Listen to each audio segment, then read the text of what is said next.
Hey, I mean, that was a good point. I think we might start seeing some go back.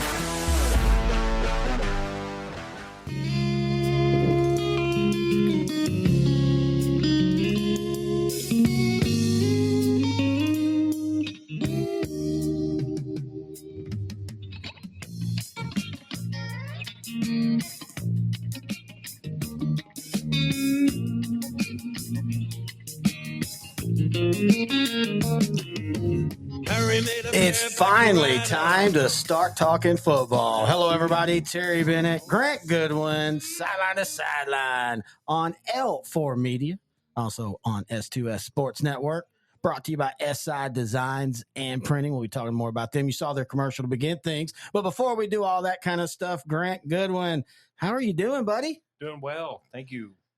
It always feels weird because we spend from basically this point about halfway through July through Christmas just around each other 24/7 almost at times. And then we have what I like to call grace, that period where we don't see each other. I call it glorious. Gloriously graceful. Mm-hmm. But now we're back here and it's time to start. And I mean, we start tonight and basically for the rest of the year, we're here each and every week talking high school football, Texas 4A, 3A, and 2A style. We're going to begin tonight with I say this about all the offseason shows, but this is the one that I really enjoy doing because it's kind of a gamble thing. It's like you're making these picks and you're trying to fool everybody, and then of course that's dark horses. And I think the biggest thing that I have realized this year is it's getting harder and harder to pick true dark horses. It seems like at least somebody knows about every team that I think is going to shock the state. Somebody's got them ranked 10th and whatever. Right. Yeah. You kind of got to go just, I don't know. It's hard. Yeah. Like you said, it's hard to pick a dark horse, right? But you kind of got to go and look at the playmakers that are coming back with a supporting cast around them that did pretty well last year. Yeah. And some of those schools might have went like just by district and even lost by district.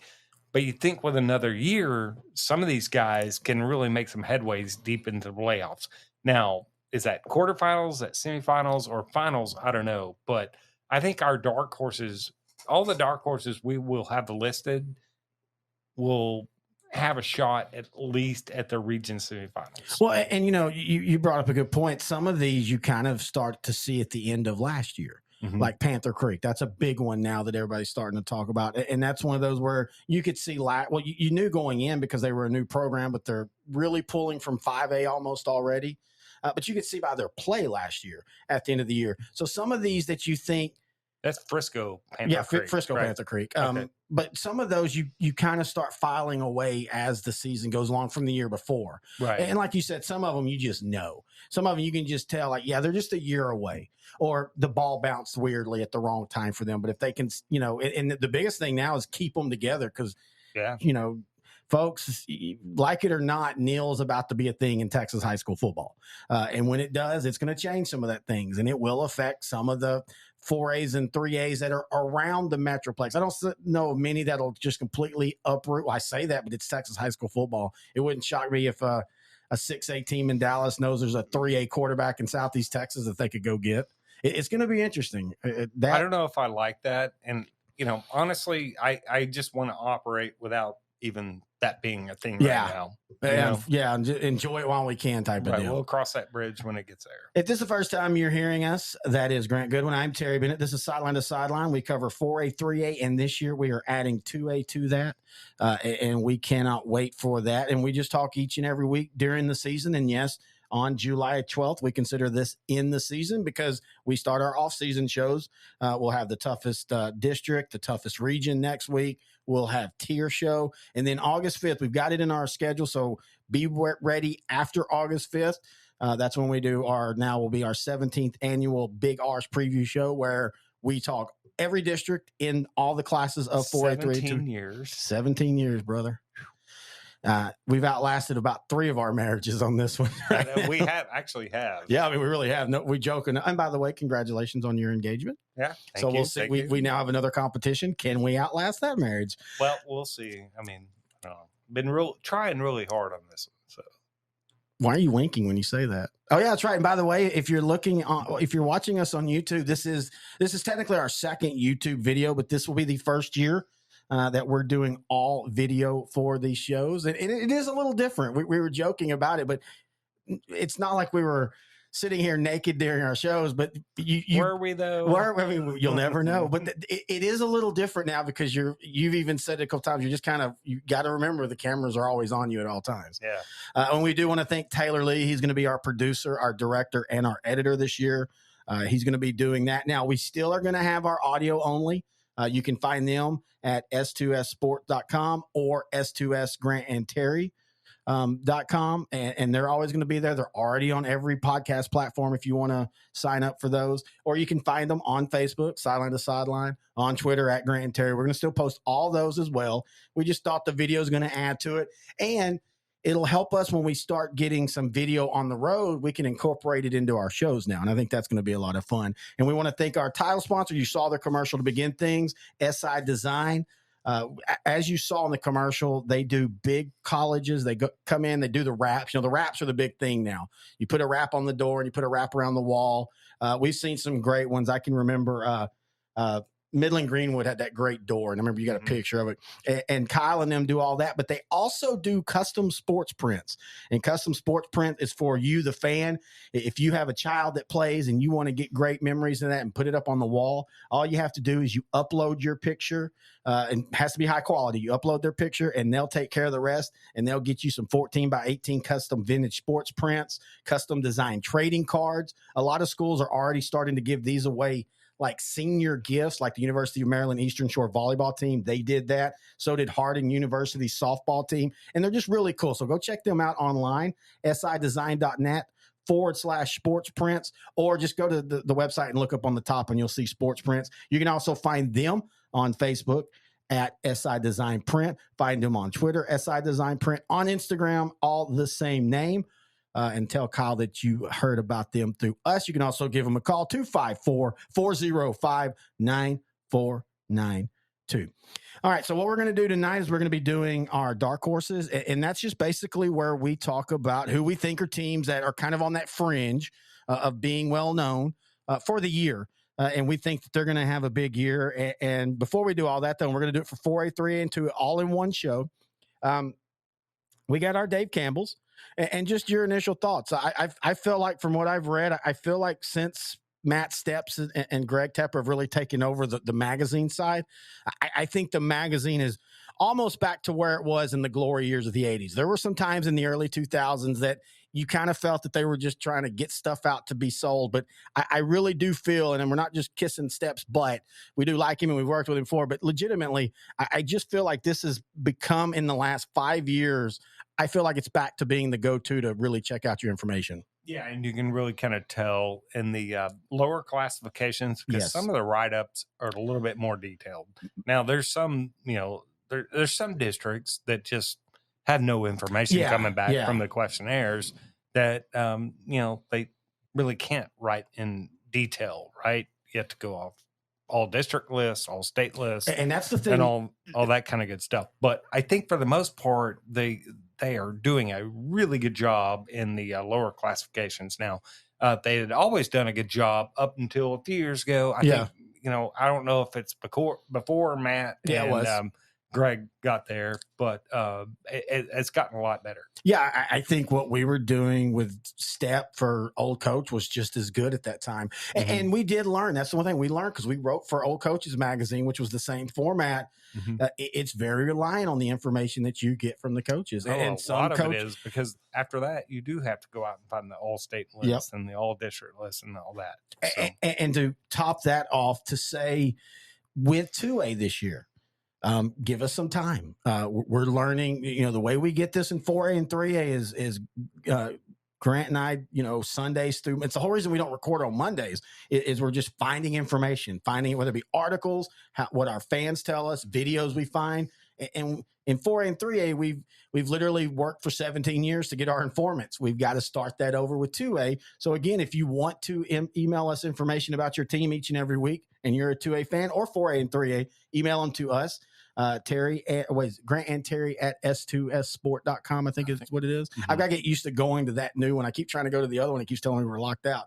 Or you can just email them to me, Terry at S2SSport, and just tell us, each week what's happening. Or some people, we're lucky we have some stat keepers and they just send us the stats. Some just tell us what they saw, and then others will send us their newspaper write-ups and everything. We use it all. Yeah, we use anything we can get. We use video. We go coaches film. YouTube. YouTube has been really good because almost every team now has someone videoing their games, and they'll put up their highlight packages. Mm-hmm. Or like some of them, like Spearman and those, they play their games live on YouTube. And when we're on the road and in the weeks we're not there, that's what we're doing. We're checking out YouTube. And I will admit, the playoffs, COVID, it was kind of fun those first couple of rounds, just having a TV, a couple of laptops, and a tablet, and having them all logged in. To Four games at once, and then flipping through 2 or 3 other games at a time. So I do enjoy that, and I did kind of miss that last year when we were out on the road. I'm so excited about 2A though this year. I am too. I mean,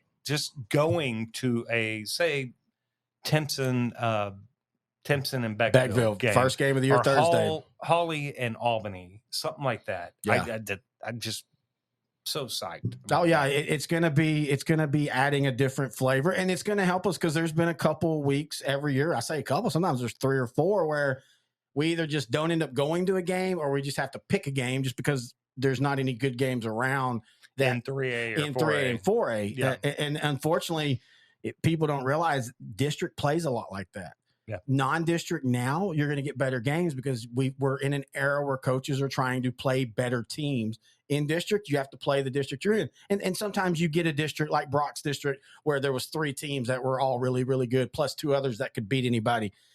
And then sometimes you get Salina and Panther Creek's district where it's just them 2 and then Dallas Carter. And by the way, for the 45th time in a row, I think Dallas Carter's being considered a dark horse because they've got like I think 9 I have guys. them listed on my list. Do you have them as well? I almost did, but you chastised me so much last year about it that Actually, I'm taking them off my list this year. But again, you look at them; they got like 13 returning starters. But anyway, coming back from a 5 and 6 team that played 4 DISD teams, and I mean none of them were any good. Is that a dark horse? I mean, I don't know, and that's a great point. So before we take our break, what do you when you're looking personally? What are you looking for in a dark horse? I'm looking for in a dark horse. I am looking for a team that is probably outside of, say, what most people would consider their top 10 team, but also a team that I think with a just maybe a good draw in the playoffs, good enough to actually get to the region finals or even the state finals that nobody saw coming. So that's my dark horse, is a team that gets to the region finals or state this year, or even the state semifinals. This year, state semifinals or the finals that nobody saw coming. That's a dark horse, right? Well, okay, outside so of the top 10. You bring up a good point about the top 10, though, because but whose top 10 are you going off of? Well, I mean, and we do basically have to go off Dave Campbell's, which the thing is, there's other. Well, I mean, I'm saying this early though, like this early. But you talk about the top 10, and I kind of agree with you. But then there's a team that I'm going to mention that are 9th, and I mentioned them because I thought, again, I kind of filed them away last year as this is a team to watch out for next year. And this is why I said you got to give credit to Step and them. I was shocked that they had them that high because I legitimately thought they were going to fly under everybody's radar. But we'll talk about that. And so, again, what we're going to do is, and we're going to go in order 4A down to 2A. We're going to talk 4A dark horses. And because it's 3 classes, and we're going to be doing one show up all the way up until the Big R's preview shows. That's when we split them. We used to name up to, I listened to last year's in our 4A, we named like 12. I mean, that's half the teams almost in some divisions. We won't go as far. We're going to try to go around 7 down.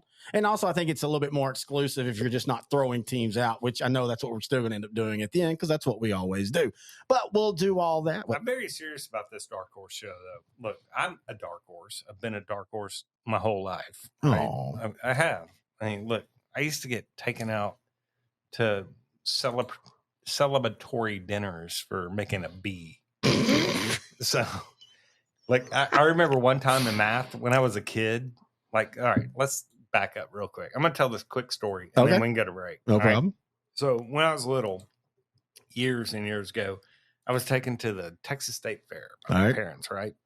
And we got to see the lobster boy with the 2 claws and the world's smallest horse, which was BS because the horse is way down in the pit. So probably a regular size horse. I thought it might be like a bad angle, but it was literally just in the lower ground. Right. Wow. And then, I don't know. So we had lobster boy, all the, and Siamese twins. Oh, wow. The Siamese twins, right? Yeah. They were conjoined, and that was real weird. So anyway, fast forward a couple of years, I had a dog, but my parents always said, if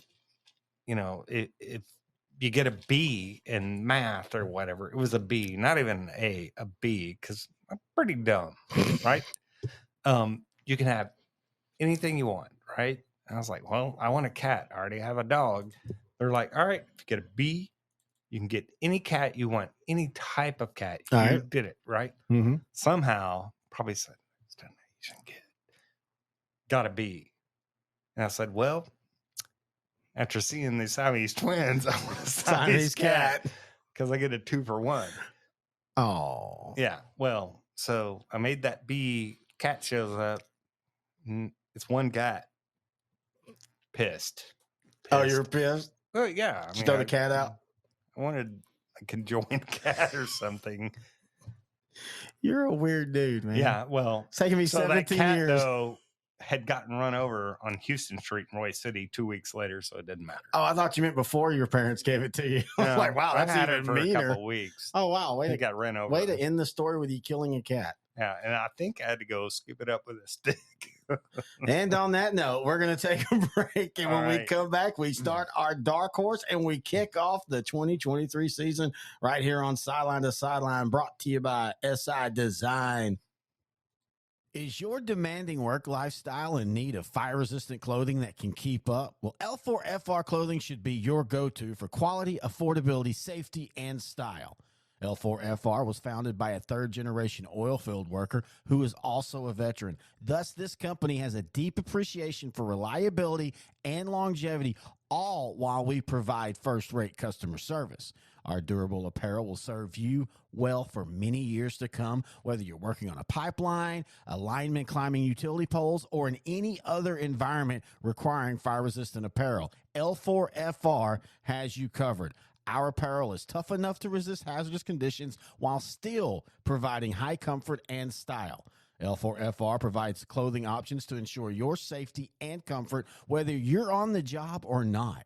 To view our complete inventory of flame-resistant garments, please visit our online store at L4FRclothing.com or give us a call at 817-757-4935. L4 Media, we talk high school football, 4A, 3A, and 2A in Texas. We talk East Texas sports. We talk NFL, guy talk, movie and booze. We also talk wrestling and so much more. So like and subscribe and check us out.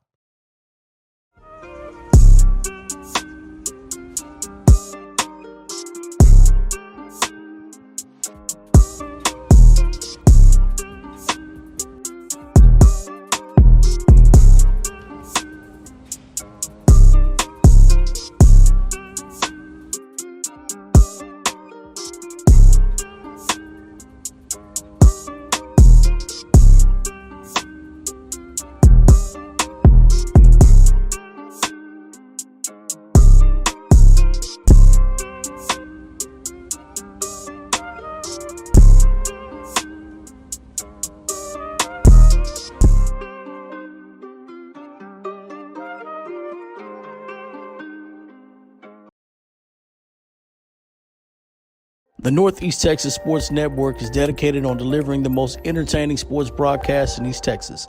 And if you're interested in having your next sporting event streamed live, visit us online at netsn.live.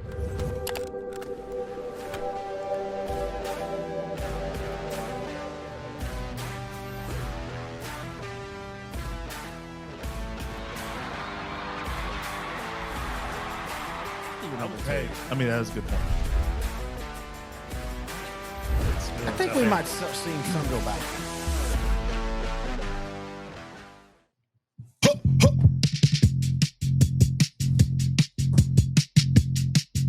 Yeah. Cliche if it's not making dollars, baby, it's not Grant making. Goodwin back here. Sideline to Sideline, brought to you by SI Design and Printing, right here on S2S Sports Network, part of L4 Media. And as I talked about earlier in the year, give us some time. We're still getting used to the cameras. We're still getting used to the different audio and all that. And so that's kind of another reason why I like doing these off-season shows. It allows us to get back into form. And this year, it's fun, but it is different. I mean, like I said, we're mindful of the cameras. We got to do edits now a little different and all that. So just be mindful of that in some of those places. But let's go ahead and start into it. Let's go 4A. We'll begin there. And Grant, list me some of your dark horses. My dark horses in 4A Division 1. We're going to do this by divisions, right? Yes, that's okay. right. All right, 4A Division 1. My first one is Bay City. They got quarterback Alex Estrada, running back Jada Andrews. Both were big-time contributors to that offense last year. And then they got a defensive tackle, Carlin Jones, that just, I mean, he's a shutdown tackle, right? Yeah. I mean, you shut down one side of the line. That whole district's going to be interesting this year because you've already got El Campo, and yeah, they've got a coaching change. But I'll be honest with you, I think they hit that out of the park with hiring former Cuero coach Travis Reeve. Yeah, not only because of him being a good coach, but El Campo is one of those towns that's just a little different when you coach there, and I think he can handle that because that's what he felt in Cuero and dealt with in Cuero his whole life. So I think that's a great hire. Iowa Colony. Reed doesn't have a culture to turn around, right? No, he doesn't. The culture has always been there. They've just been short on a couple of things. I don't know what it was. I think Chad, had done a great job there. He probably, if he would have stayed there another 5 years, I think they would have been a juggernaut. But Travis Reeves shows up, and I think he can continue that. And I don't think people are going to run like roughshot over El Campo's defense. But getting back to Bay City offensively should be one of the top defenses or offenses in that region. Yeah, for them, it's just going to be about, and we can say this about a lot of teams that are usually dark horses because they usually haven't won a ton in the last few years, but it's winning those games they've got to win. Mm-hmm. It's learning to win, and that's a process. They start winning those last year, though. Yeah, they really did. And now it's just stepping up, and like you said, offensively, they're going to be fine. I was trying to find their schedule. We get to find out week 2 because they've got Edna. Mm-hmm. And that's a good way to start it for them. Yeah, Edna, I don't know. Maybe we got to go see that game in week 2. Where is that at? In Edna or Bay City? It doesn't matter. We could. Last year was in Bay City, so probably Edna this year. Okay. And then they've also got Sealy 2 weeks later. And Sealy's a team that we're going to be talking about here in a little bit. Yeah, but let's maybe schedule a trip down to Edna at the Blue Track. I have no problem with that. We'll see Edna and Bay City. I'm going to go ahead real quick and stay in the district. I have Iowa Colony. Do you? And I know maybe that's not fair because they're a 4A program that's probably already close to 5A numbers. If you don't know, they're basically totally right fair, though. They're Alvin, and they're already pulling numbers. I think it's safe to say that last year they maybe didn't play as well. I think people thought maybe they were going to be better than their 1-5 or 2-8 overall, 1-5 in district, but. I mean, they lose by 7 to Brookshire Royal. They lose by 5 to Stafford. They lose by 1 to Bay City. I mean, those are all 3 games right there that if they take care of and win those games, again, new program, it's learning how to win. Well, they're a playoff team, and they're probably getting a lot more love. But, again, they return more than half. They return most of their team. Jacody Miles, Christopher Johnson, Gregory Guidry. And, again, I think this is going to be a really tough district. But I think Stafford takes a step down. Navasota, I had them almost on the list, but I kind of felt like, are they really? I've got Navasota. Okay, perfect. List. Let's just go ahead and stay right there. Then let's go to Navasota. I want to go back to Iowa Colony. Look, I agree. I think Iowa Colony will make the step and make the playoffs this year. Yeah, but I don't know if they're a dark horse in the point of just getting to the region finals. Yeah, I can understand that. I could see that. And then that's why I asked, because there's so many good teams this year down in that region. Yeah, Division I down there is going to be stacked. It's crazy. good. And we'll talk about that when we do our toughest If region. you come out of that region, you're going to be battle tested and you're going to be legit. Well, I mean, you've literally got two of the best regions, Northeast Texas or Mid-East Texas with Kilgore and that group down into Southeast Texas. Right. You're just talking about just and talent normally upon Southeast talent. Texas right now, or even South Texas, has not fared well against this, the East region, Texas. Yeah, Region 2 and, some of Region 3 in previous years. But I think this region this year could be. I mean, they could be, the teams that break that. Chapel Hill and Kilgore are still the bell cows, but after that, there's a lot of questions in that in that part of East Texas. Yeah. All right, who else do you have in 4A Division 1? Let's see. I got La Vega, Bryson Rowland at running back. Look, I know La Vega's young.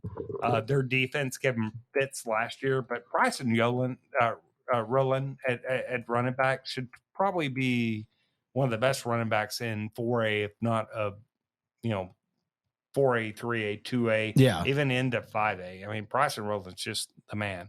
I think the question is that La Vega defense was not very La Vega defensive like last year.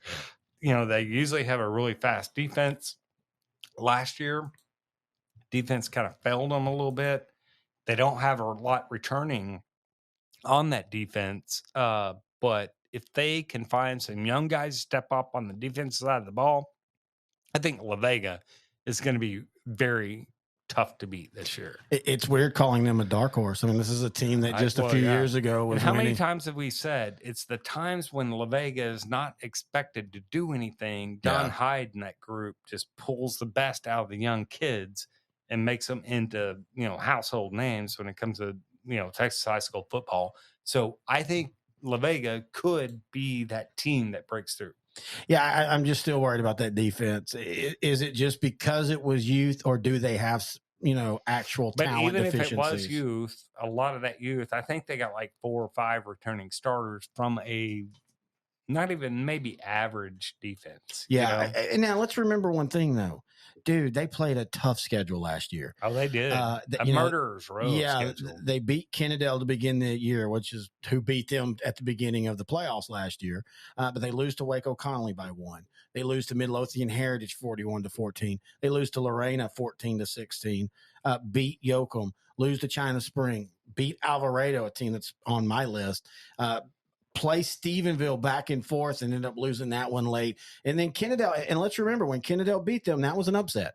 Nobody thought Kennedale was beating La Vega in round 1 and give the Wildcats credit. In fact, we might be talking about them here in a little bit. So sometimes when we talk about, their defense wasn't that good, well, what if they'd have played 4 teams in non-district? They'd have got some confidence and beat some bad teams. Unfortunately, though, they don't get that. They're going to be playing the same schedule. And don't be surprised if their record isn't as pretty as what their playoff run might end up being. Right. And a lot of times when La Vega is really good to start right before a state championship season, they do run into a 7-3, 6-4 record. Yeah. So yeah, that's a good point, actually. You said Alvarado. Yes. And I have Alvarado as well on my dark horse list in 4AD1. Cardia Collier at quarterback, 2,070 yards passing last year, 810 yards rushing, give or take. So, a pretty good defense returning for Alvarado. I think they have the makings of a very salty dark horse. Yeah, and this is nothing against Jeff Dixon, who was the head coach for so long, but I think they were a program that changing of systems and stuff probably helped them. And I think it's going to propel them to be a back to where we were used to them. It feels like it was forever ago, but you used to pencil them in as a region threat. Yeah. And they only made 1 state championship game, but they were always one of the last 6 to 8 teams left, it seemed like, every year. And then they had kind of fallen off, and they fell off so quick. They went from 20-19 being a 12-win team to back-to-back 2-8 seasons. Yeah. Last year, though, it felt like they were growing more as the season went along. Let's remember they pulled off the shocking upset of Stephenville, 50-49. They played Waco La Vega tough. They played Decatur tough for a minute, and then Decatur got on there. But I think my eyes were open when they beat Stephenville. Yeah, I agree. especially, and I know Stephenville's defense wasn't great, but to drop 50 on Stephenville when they had struggled all year, and again, they were changing systems and everything, and it just felt like things started to click. Unfortunately for them, it just kind of clicked so late into the season that it was a little too late. But in saying that, remember that they took Lake Worth to the mat before Lake Worth was able to put that game away in the first round of the playoffs. Yeah. So who else do you have in 4A Division One? We had both talked off air about Navasota. Yeah. I have Navasota, and I don't really have a particular reason why I have Navasota, but I like Navasota because it's Navasota. Yeah, the Rattlers. Right. Felt like they were coming back around last year. They got like 5 or 6 returning on the offense side of the ball, 4 or 5 returning on the defense side of the ball, but there's always so much athleticism in Navasota that you cannot count them out. And they were pretty decent last year, so I got Navasota. Do you agree with that? I don't have a problem with that. Or? I had them there for a while, and then trying to keep, listed at a certain amount. I kind of cut them off at the end. But, last year they started and they were 2-0. And I remember we were talking about them in Belleville, and we were curious about that game in Belleville, just absolutely boat raced them 35-0. But then Navasota kind of hung around, and they lost to El Campo late in a game that it was back and forth. They lose to Iowa Colony by 1 point. They beat Stafford, and I know Stafford wasn't great last year, but they still were a 12-win team.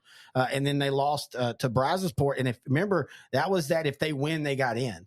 And Brazosport beat Navasota 33-27 last year. And that was a back and forth game. Yeah. And it kind of felt like if Navasota could have got into the playoffs, they might have made some noise. And I'm totally fine with them being there. It's been a long time. And I say that they've made the playoffs every year outside of last year for like 5 years in a row, but they're 11. They've literally been beaten the first round, and they've been 5-6 and 5-6. And in 2020, they went to 12 games. I think they did in 2019 too. And so I agree with you. I think they're going to be a dark horse. I also have kind of in that area, Lumberton, not in that area, but Lumberton. See, I think Lumberton's good enough to. It was. I don't know if you could even consider Lumberton a dark horse, because I think they might be one of the favorites. Well, the reason I list them as a dark horse is because last year they were 12-1 or 13 or 12-1, I think it was, but they lost so much on defense this year. They do return that stud quarterback, and that means a lot in today's football. But I don't know that their defense was just that great that last year, though. Yeah, I don't know. Let me look at their numbers. I mean, that was not the bell cow of that Lumberton Raider team. Look, that quarterback, offensively, they could move the football, put points on the board. At times, I think Lumberton had to outscore their opponents, right? Yeah, I'm trying to pull them up right now. Here we go. The Raiders last year. Well, it depends. Against Tatum, they gave up a lot of points, but this is weird. This is one thing I love about 4A football. Against 5A Nacogdoches, they held them to 6 points. Against 3A Tatum, they gave up 42 points. Well, I mean, honestly, Tatum might have been better than Nacogdoches. Oh, they were. Yeah. But I didn't realize. I should say I should have known this, but this is what they did defensively. Now, again, they weren't in the toughest district, but they were in a competitive district. In district play, they gave up 10, 21, 7, 7, 6, 29, and then 8. They held Tyler Chapel Hill in the when they met in the playoffs. They held them to 35 points. That's actually pretty good against Chapel Hill. Bernie was the only other team that even hold them. Chapel Hill exactly anything, right? Yeah, and we won't have Chapel Hill in the dark horse this week this year because they're a top 3 team. James said Ray's that last year. Yeah, well, I mean, they make the semifinals? Yeah, semifinals. Was it semi? I guess yes, it was semifinals at Bernie. Well, was I wrong on that Bernie Chapel Hill game, though? I kept telling you. James Ray's. You didn't tell me. Yeah, I did. I went with Bernie. I had Bernie winning state, actually. So I failed on that. Bernie got beat by China Spring, but I thought Bernie was going to win state that year. Or last year. Don't remember that. James Ray's the head coach. He has a Marshall connection. His dad, Bobby Ray's, coached in Marshall forever. Also coached at Richardson for a little while, and then also coached like in Nacogdoches. His dad was all over the place. But yeah, Bobby Ray's, he coached at Marshall. So anyway, I do remember Bobby Ray's from Pierce. Richardson Pierce. That's right. I said Richardson Pierce. Yep, same guy. Yep. All right, so do you have any more in I've got Lavernia in 4A Division 1. Lavernia, they got a really good receiver in Colton Schmitz. He had 1,000-yard. He's basically a 1,000-yard receiver. And Lavernia down there in that region, I think could rule the roost. So, I agree. Yeah. I think that they could start out pretty quick and end up, people forget they're even a dark horse if their season starts. Right. Every time we talk Lavernia, I'll always remember early 2000s, 3A down low, and Phil C.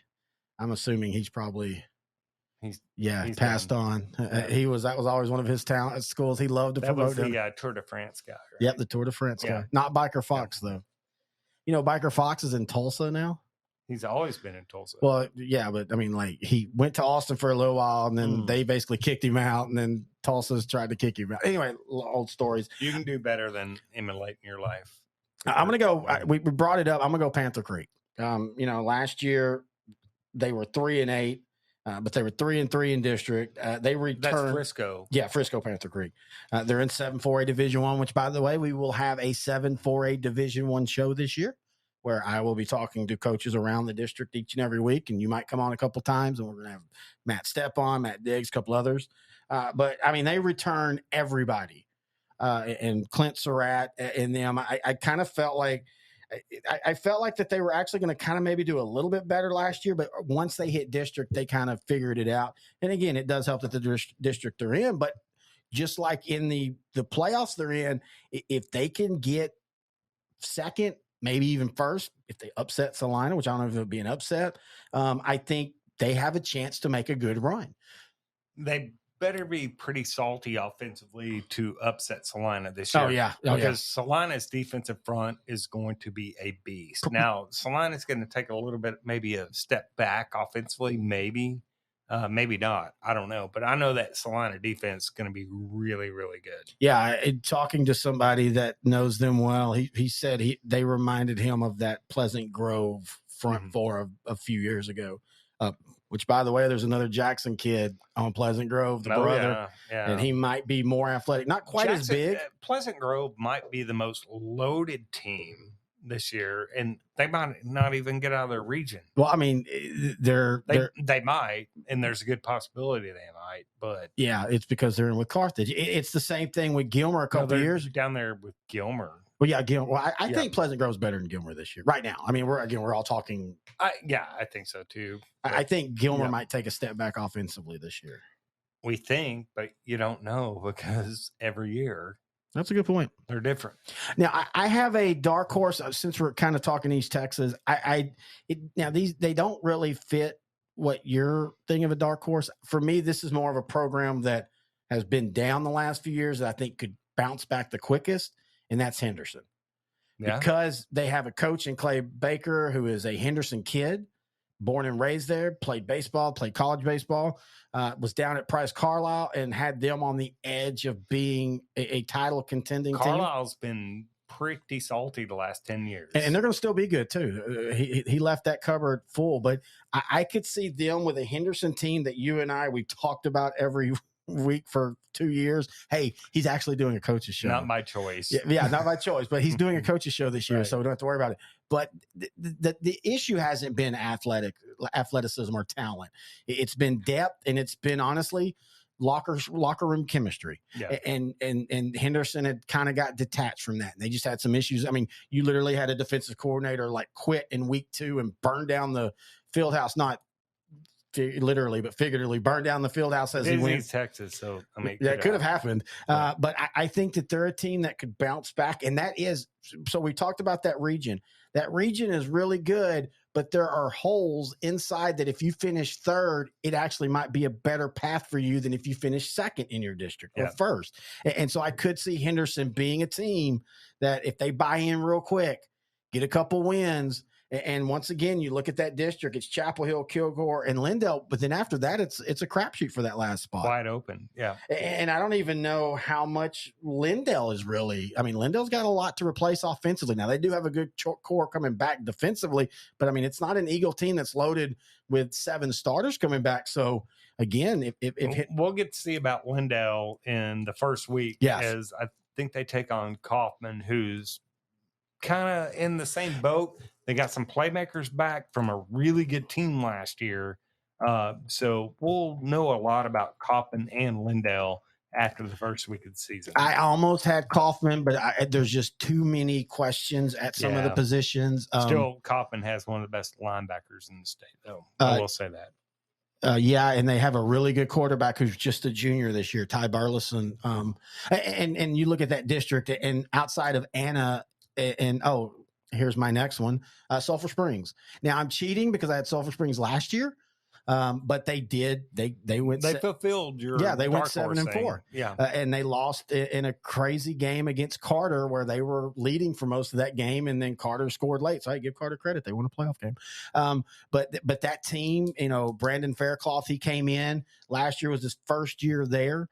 And we talked about how that was such a great hire. He'd been at PNG, and you see what he left at PNG. I still love you texting me during state championship going, when we watched PNG versus West Orange start, did you see the state finalists there? And I was like, no, I really didn't. But hey, they had a great year. But we had talked about the year before when Sulphur Springs in 2021 in 4A or in 5A had finished 0-10. But we said this was one of the better 0-10 teams you'd ever seen. Out of their 10 losses, I still had this note.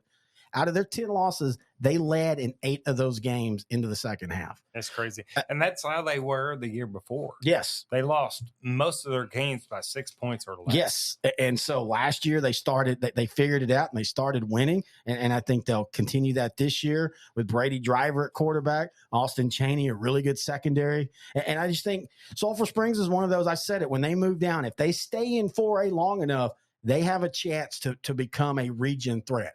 This is a team that, 15 years ago won state. We called the game when they beat Everman in one of the best semifinal games I've ever seen. Yeah. But anyway, who else do you have 4A Division I? That's it, 4A-D1. Right. I think we need to move on to 4A-D2. I want to start out with Monahans, man. Monahans, their quarterback, Shay Monaret, had 2,090 yards passing last year, about 1,100 yards. I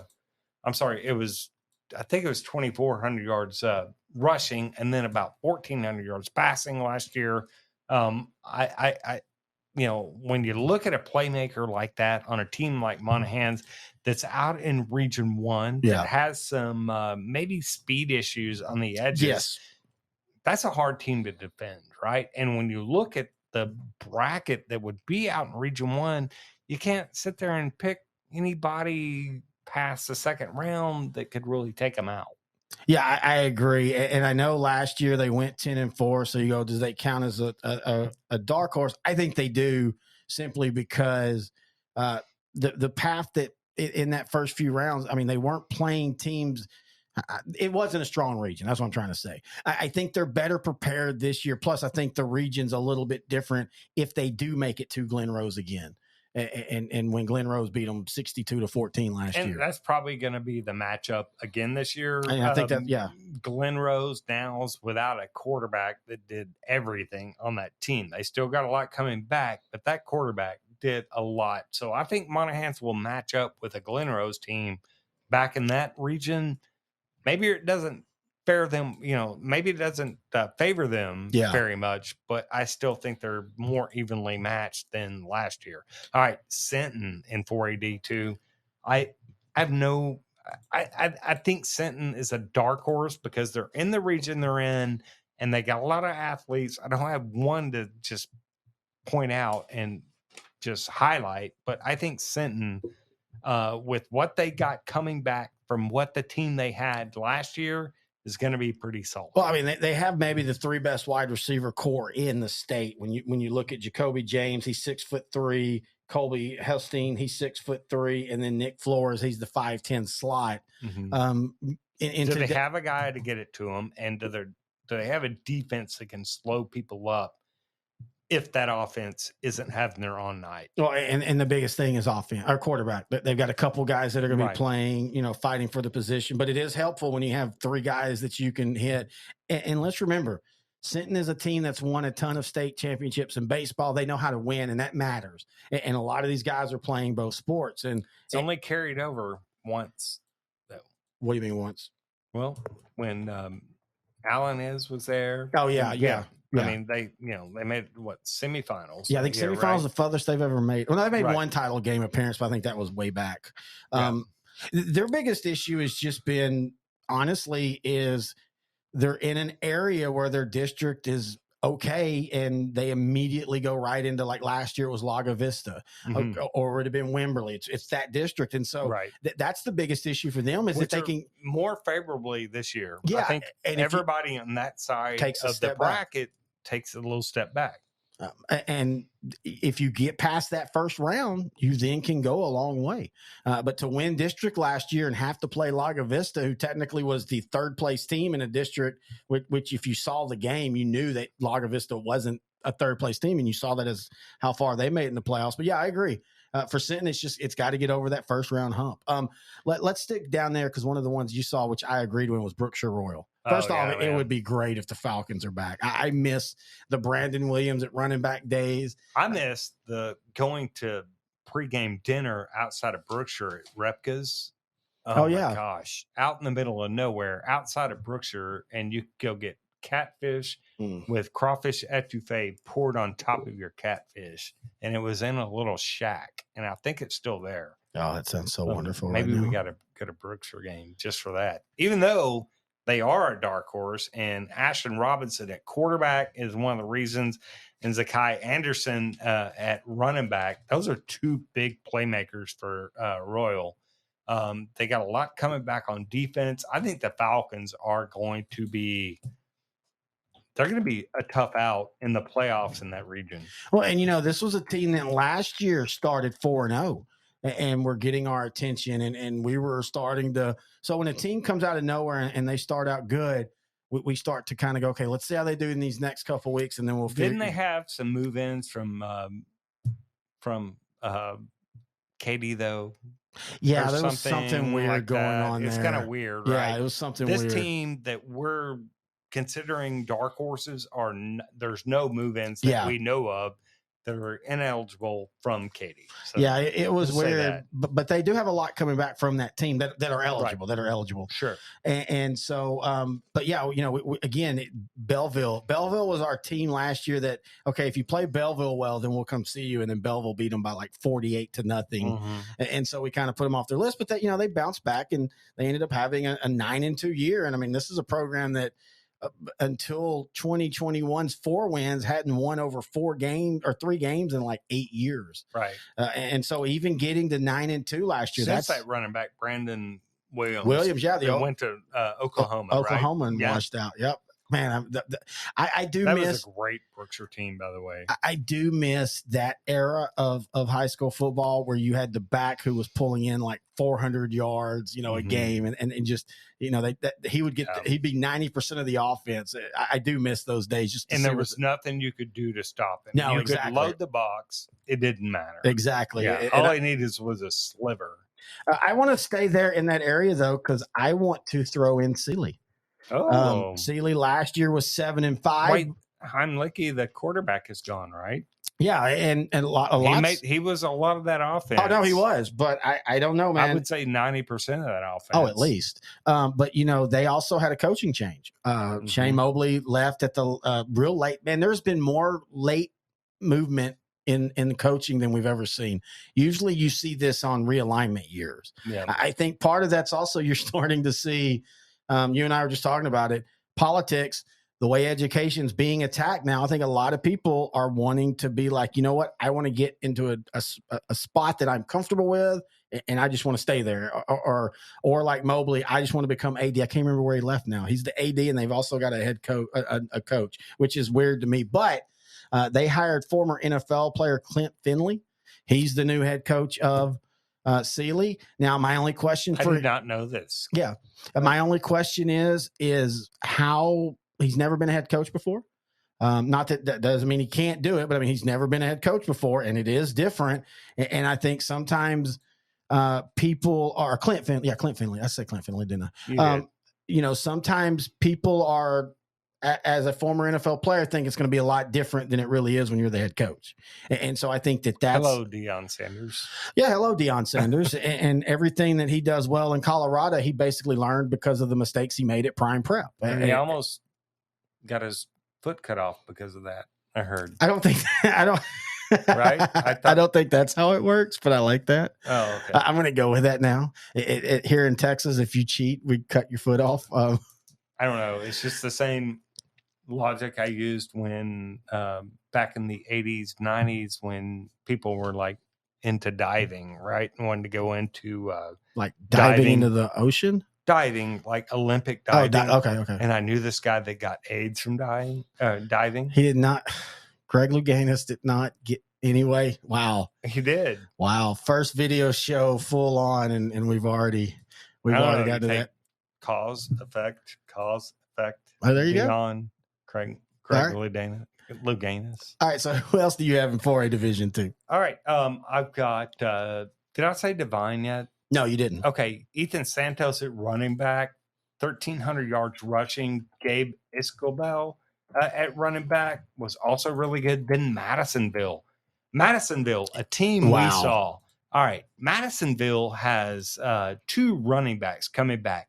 A Madisonville team we saw that was able to at times run the ball on a very good Columbus team. Yes, very good. And Madisonville has 2 of those big backs in Jalen Burris and Philip Green back. And then they got a wide receiver at Lorenzo Johnson back. I think Madisonville might be the epitome of a dark horse this year. They've got a lot of the defense coming back. I think Madisonville is a lot better than what we saw against Columbus, because Columbus was so good last year. They made Madisonville look bad at times, but when Madisonville That's a good point. was really pressed to stay in the game, they produced. And I think if these seniors that are coming back from Madisonville can show some mental toughness like they did when they were pressed against Columbus, I think Madisonville, the Mustangs, are going to be tough to beat. You know, and they got hot last year in the playoffs, and they beat Belleville 9-3. Yeah. And we kept telling people, Belleville was undefeated. Yes. Yeah. And we kept telling people that week that watch out. You and I, the whole time we were at, first off, wonderful facilities at Madisonville. Oh, love it. The fandom is there. And you and I just kept going like, why is this a team that's 2-8 every year? It makes no sense. And then last year, you know, they started like they were going to be that way. They were at one point 3-2 and lost to Columbus, the game we were at. But then they got on a roll. Their only loss after that was Waco Connolly, which we'll talk about here in a second. And then, like you said, they beat Belleville, and then they lost to Silsbee 60-21. No shame in that. I'm going to add Connolly. Now, I know Connolly's a top 10 team now, but that's the one that I had going into this with Kobe Black, one of the best secondary guys in the state, and just pure athlete. I felt that they were a team that. Isn't Kiefer Sibley still there too? Yes. Yeah, Kiefer Sibley is probably one of the best athletes. Yes, exactly. And, you know, that's what Connolly does. Every few years, they have 2 or 3 guys, and when they do, they make a run. You know, in 2019, they went 12-1, and they made that run. This past year, they went 9-3.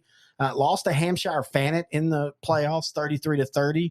That was a little weird, but I feel like it's about time. And I know they won district last year, so again, but I'm saying I think that this is one of the years that they make that 3-run into the playoffs that you were talking about. I could see them easily playing in a region final. All right, do you have any more on 4A Division 2? No, that's it for 4A. All right, we're going to take a break, and when we come back, we hit 3A. Right here on Sideline to Sideline, the Dark Horse Show on L4 Media.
Hey, I mean, that was a good point. I think we might start seeing some go back. All right, Terry Bennett, Grant Goodwin back here. We're making a on the in the moment cut. We talked way longer than we planned to on 4A. So what we're going to do is we're going to go ahead and end this show, and then we're going to do 3A and 2A in a second show, Dark Horses. Again, it's taking a little while getting used to everything with the setup and how we're doing it and everything. So this will be the end of the 4A. Again, I want to thank our title sponsor, SI Design and Printing. Find them online, sidesign.net. Go to their sports prints section and learn how you can, if you have a son or a daughter, a sister, a grandchild playing sports, if you played sports and you have all your old pictures and you'd like to do something nice, just check it out. Again, sidesign.net/sports prints. You upload the photo and Kyle and them will make it look amazing. And some of these look really good. So check that out. Also, L4 Clothing. Of course, they're always going to be our sponsor, and we do appreciate them. And until the 3A and 2A show, which is right after this one, he's Grant Goodwin. I'm Terry Bennett, and we thank you for joining us right here on Sideline to Sideline, part of S2S Sports and L4.